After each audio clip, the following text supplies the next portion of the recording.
Göyçə mühiti çox belə zəngin bir mühiti var idi. Hər tərəfdən sıra dağlar idi. Göyçə gölünün ətrafındaydı bu dağlar və Göyçə gölünün ətrafında da bütün kəndlər idi. Vaxtilə dəniz səviyyəsində 2000 metrə yüksəklikdə yerləşirdi. Vaxtilə o ərazidə demək olar ki, hamısı türklər yaşayıblar. Bir növ Göyçə mahalı, aşıq sənəti orada çox böyük inkişaf edibdir. Yəni, bugünkü gündə Göyçə deyəndə ilk növbədə aşıqlar yada düşür və xüsusilə Dədə Ələsgər yada düşür. Çox hüsnkar gözəlliyi var idi. Demək olar ki, 6 ay yaz ayları olardı, güllü çiçəkli. 6 aydan sonra soyuqlar düşərdi, sərt qışı olardı. Yaz gələndə gül çiçək o qədər gözəl açardı ki, arıların işləməsi böyük bir musiqi sanki dinləyirsən, bax o dərəcədə.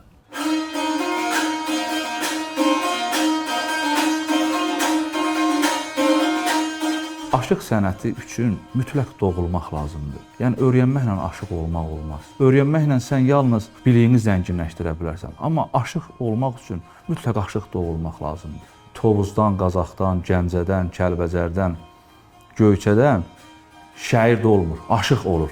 Birbaşa aşıq doğulur bu insanlar. Bu sənət üçün də mütləq aşıq doğulmalısan.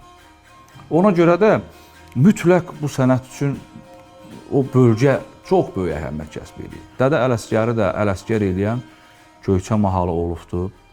O mahalın demək olar ki, hamısı, söhbət ondan getmir ki, bunlar hamısı aşıq olmalıdır. Aşıq qədər o sənəti bilirdilər.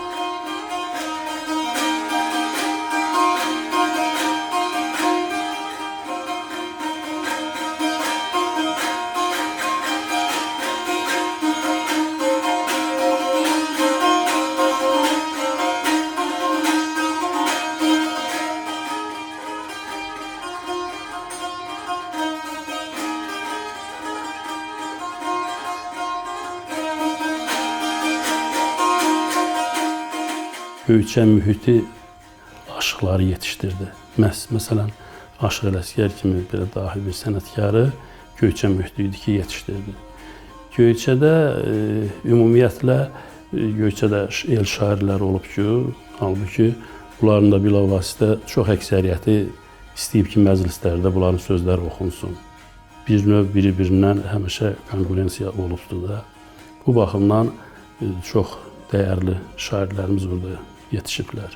Xüsusilə aşıqlıq sənəti də bayaq dediyim kimi ən çox deyərdim ki, Göyçə mühitində aşıq sənəti yetişib. Çünki aşıqlarımız da belə idi ki, hər belə deyim də əlinə saz alan aşıq ola bilməzdi. Orada sanki bütün insanlar bu sənəti dərindən bilirdi. O da məclisə hər adam aşıq kimi gəlib məclisi idarə edə bilməzdi. Çünki tamaşaçılar daha çox bilirdi. Odur ki, aşıq olan mütləq ustad yanında üstələşməli idi. Məsələn, Aşıq Ələsgərin özünün şəriətlərinin bir eləsi var ki, 8 il, 10 il ona qulluq edən şəriətlər olubdur. Budur ki, məsələn, onlar heç vaxt məğlub olmurlar. Həmişə bütün məclislərdə sözlərini deyə biliblər.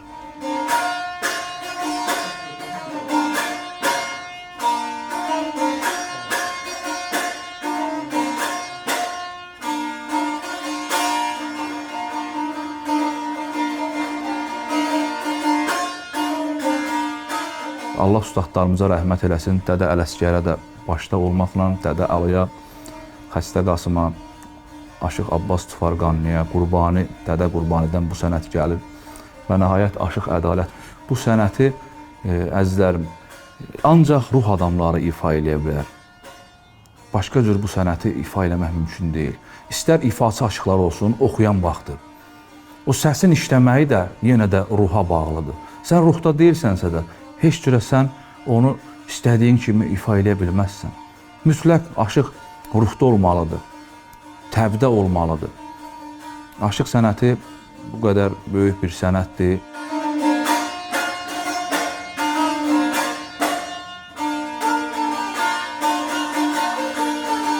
Göyçə, məsələn, aşıq məktəbi belə olub ki, orada çox ustad, böyük ustadlar yetişdirildiyinə görə, orada məhz ən çox ədəb-ərkana, daha çox biliyə, daha çox, məsələn, belə deyim, o dövrdə dəyişmələr olub, bir-birini bağlamalar olubdur. Məsələn, hansı aşığın, məsələn, bir-birinə məsələn bağlama yazıbdı. Onu hansı aşıq aça bilib, aça bilməyib. Hətta o dövrdə nəyə görə məsələn tutaq ki, Aşıq Ələsgər bu cür belə deyim də bugünkü günümüzdə ən zirvəyə qalxdı. Məsələn Xəstə Qasımın məsələn açılmayan bağlamalarını məsələn Aşıq Ələsgər açıb.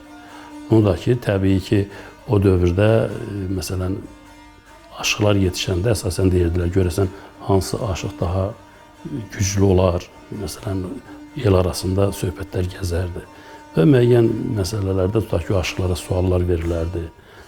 Hansı aşıq məsələn onu açardısa, el içində nüfuza malik olardı. Məhz bu baxımdan o aşıq sənəti Göyçədə xüsusilə aşıq kimi formalaşıbdı. Sırf aşığı orada o dövrdə tutaq ki, məsələn Aşıq Ələsgərə bəzən görsən haqq aşığı deyirlər. Məsələn bu haqq aşığı ancaq belə deyim də onun alğışı olardı, tutaq ki, qarğışı olardı Dədə Qorqud kimi və özünü aparmağı bacarırdılar. Məsələn Ələsgərin şeirində də var da aşıqlığın düsturunu deyibdi. Aşıq necə olmalıdır? Yəni bu həqiqətən elədir ki, məsələn aşıq oturuşunu, duruşunu elə olmalıdır ki, az danışmağı, xalqa düzgün, doğru söyləməsi, bunun hamısı məsələn aşıqda cəmləşməli idi. Aşıqlar da haqqın carcısı olublar və düzgün, doğru yol həmişə göstəriblər.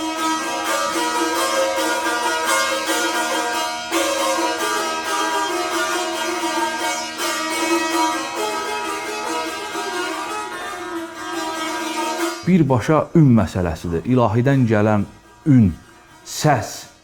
Sən öz ruhunu o səsə, o ünə təslim eləməlisən ifa zamanı. Ruhanini ifa eləyəndə, dilqəmini ifa eləyəndə. Bir də ki, hər havanın öz, belə deyək də, ruh məqamı var.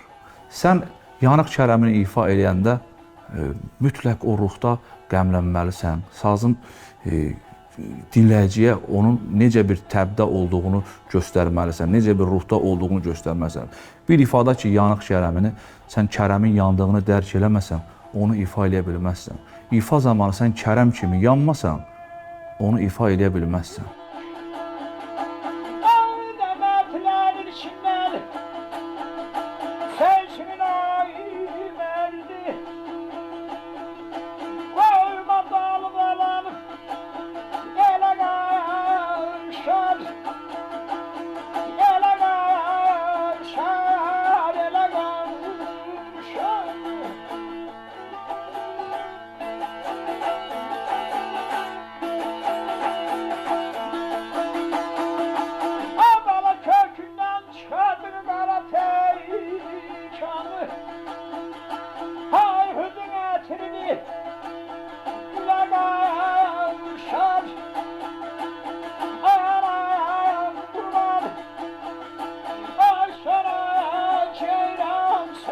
Göyçədə çünki ən belə dəyər verilən aşıq olardı.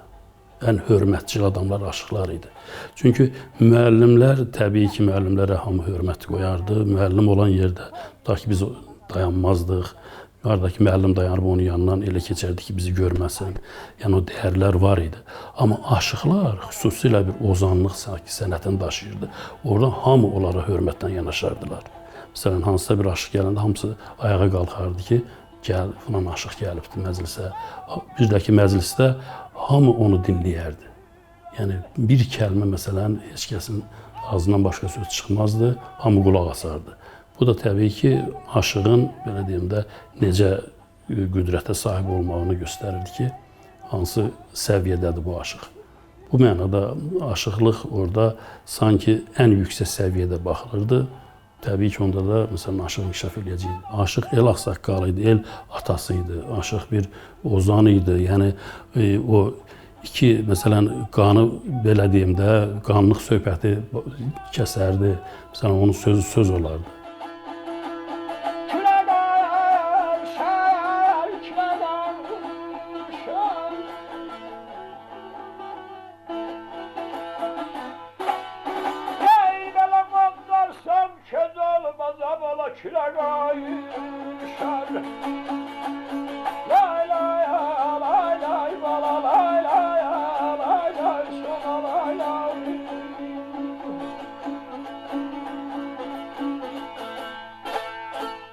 İki adam karıştırar aranı. Baykuşda adeti sever veranı.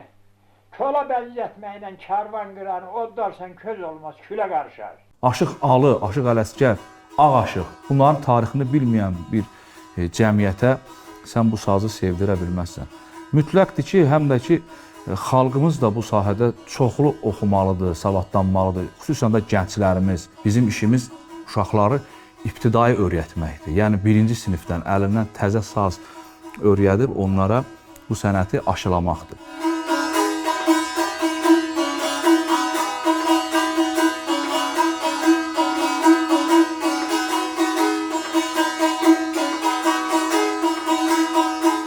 Göyçə aşıq sənəti həqiqətən də belə dediyim kimi sanki elə aşıq sənətin elə beşiyidir, belə deyim də.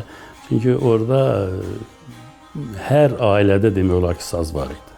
Hər ailədə saz var idi. Sonra böyük maraq var idi. Ta ki, saza böyük maraq var idi, aşığa böyük maraq var idi. Bu da təbii ki, yetişməli idi də. Bir də mühit yetişdirirdi. Və ya dediyim kimi, tutaq ki, qış vaxtı heç bir adam, heç bir iş olmazdı. Bir aşıq danışardı, söhbət eləyərdi. Və ya ailədə, məsələn, belə söhbətlər gedərdi. Maraqlı suallar saxlayardılar ki, falan aşıq gələndə ondan soruşaq. Buna görə də maraq olduğuna görə bu sənət inkişaf edirdi. O Göyçə aşıqları bütün Azərbaycanımızın hər yerinə gəlirdilər. Məsələn, yay vaxtı olsun, tutaq ki, toylara gəlirdi Aşıq Ələsgərin özü bütün, demək olar ki, Türk dünyasının hər yerinə gedib, aşıq kimi gedibdir. Özündən var şəhidləri gedib. Və təbii ki, həmin yerdə də aşıqlarla bunlar qabaqlaşıblar. Məsələn, bir çox xatirələr var. Aşıq Ələsgər tutaq ki, yeni şeir növü yaradıb, dodaq dəyməz, dil dönməz şeir növü yaradıbdır.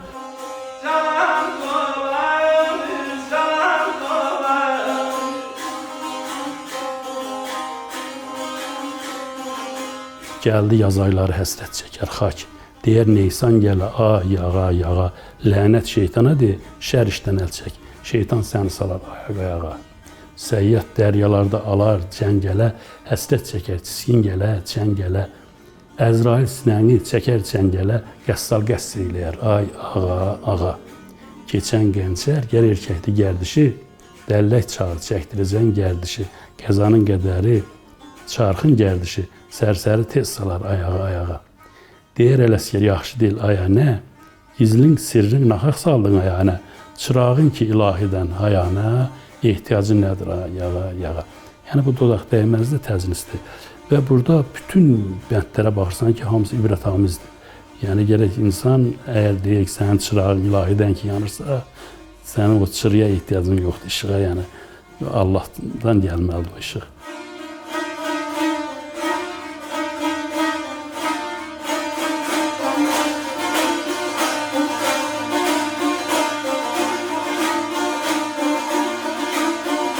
Ümumiyyətlə, bugünkü günümüzdə Göyçə Aşıq məktəbi demək olar ki, o səviyyədə deyil. Yəni, tamamilə Göyçə dağılandan sonra hərə bir tərəfə düşdü. Çünki birinci ev qayğıları gündəlik dolanışacaq. Məcbur elədi ki, insanlar hərə bir səmtdə bir qismət çörəyini çıxartsın. Bu baxımdan Göyçə Aşıq məktəbi sanki zincir sındı da. Amma yenə də bu aşıq sənətinə məşğul olanlar var. Mən inanıram ki, bayaq dediyim kimi Ələsgər yenə tək o torpaq yetişdirdi. İnanıram ki, o Göyçə mühiti yenidən Ələsgərlər yetişdirəcəkdir. Çünki mühit çox şey deməkdir. İnsan ora düşəndə istər-istəməz mühitdə formalaşır. Mən inanıram ki, əgər o torpaqlara yenidən qayıtsaq, mütləq təzədən o zəncir bərpa olacaqdır.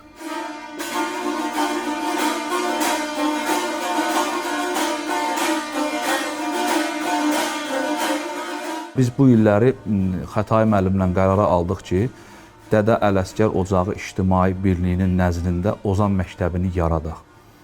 Və bu gözəl təşəbbüsümüz də alındı. Artıq ondan çox şagirdimiz var.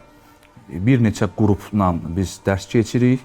Şagirdlərimizin də Azərbaycanın istənilən bölgəsindən sazı sevən şagirdlərimiz təşrif buyururlar. Bu sənəti öyrənməyə çalışırlar. Hal-hazırda biz bir ildir fəaliyyət göstəririk. Bu bir ildə də ondan çox şagirdimiz var. İfalarını da dinlədiniz. Ümid edirəm ki, bir il ərzində uşaqların müəyyən qədər ifa eləməsi qənaətbəxşdir.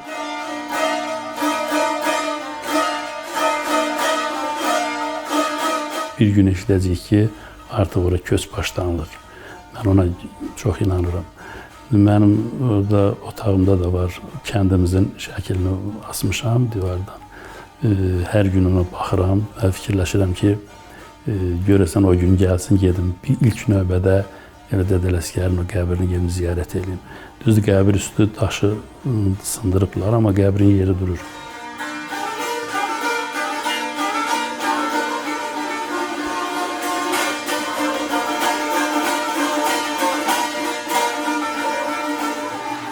Bugün Qərbi Azərbaycanlıların görkəmli nümayəndəsinin abidəsinin ucaldılması təbii olaraq ilk növbədə Aşıq Ələsgərin xatirəsinə Azərbaycan xalqının hörmətinin əlamətidir. Ancaq eyni zamanda bu abidə bütün Qərbi Azərbaycanlıları yenə də bir amal uğrunda və bütün Azərbaycan xalqını birləşməyə dəvət edən hadisədir.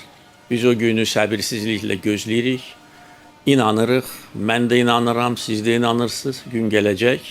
Biz Aşıq Ələsgərin dağıdılmış, ermənilər tərəfindən dağıdılmış abidəsini bərpa edəcək və Ağkilsə kəndində buna oxşar mərasim keçirəcək.